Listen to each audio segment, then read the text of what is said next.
Hello, ഇന്നൊരു blog ആട്ടോ. ഇന്ന് നമ്മൾ കൂത്താട്ടുകുളത്തൊരു സ്മാർട്ട് ബസാറിൽ വന്നേക്കുന്ന കേട്ടോ. ഇവിടെ നല്ല ഓഫർ ഉണ്ടെന്ന് പറഞ്ഞിട്ട് നമ്മൾ ജസ്റ്റ് ഒന്ന് നോക്കാൻ വേണ്ടിയിട്ട് വന്നതാണ്. എല്ലാത്തിനും ഓഫർ ഇട്ടിട്ടുണ്ടായിരുന്നു കേട്ടോ.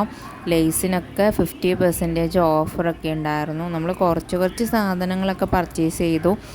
ഋഷിക്കുട്ടൻ ഒട്ടും സമ്മതിക്കുന്നില്ലായിരുന്നു നമുക്ക് അതിനകത്ത്. അവിടെ ഒത്തിരി നേരം സ്പെൻഡ് ചെയ്യാൻ അവൻ സമ്മതിച്ചില്ല. പിള്ളേരെയും കൊണ്ട് അല്ലെങ്കിലും വന്നാൽ നമുക്കൊന്നും ശരിക്കും എടുക്കാൻ പറ്റുന്നില്ല. ഋഷിക്കുട്ടൻ ആകെ വഴക്കൊക്കെ ആയിരുന്നു, ഭയങ്കര കരച്ചിലൊക്കെ ആയിരുന്നു കേട്ടോ. എന്നിട്ട് ഇടയ്ക്ക് ഒരു ലേസൊക്കെ വാങ്ങിച്ചു കൊടുത്ത് അവനെ സമാധാനപ്പെടുത്തി. നമുക്ക് ഓയിലിനൊക്കെ നല്ല ഓഫർ വരുന്നുണ്ട് കേട്ടോ. നമുക്ക് 1 ലിറ്ററിന് 145 രൂപയോ 140 രൂപ എങ്ങാണ്ടാണ് വരുന്നത്. എല്ലാത്തിനും തന്നെ അവർ ഓഫർ ഇട്ടിട്ടുണ്ട്. അത് കൂത്താട്ടുകുളം ബേസ്ഡ് ആരെങ്കിലും ഉണ്ടെങ്കിൽ ഒന്ന് അവിടെ പോയി പർച്ചേസ് ചെയ്ത് നോക്കണേ. നല്ല ഓഫറുണ്ട്. അതുപോലെ തന്നെ നല്ല സാധനങ്ങളും ആട്ടോ. നമ്മൾ കുറച്ച് സാധനങ്ങൾ മാത്രമേ പർച്ചേസ് ചെയ്യാൻ സമയം കിട്ടിയുള്ളൂ. നമ്മൾ രാത്രിയിലാണ് പോയത്.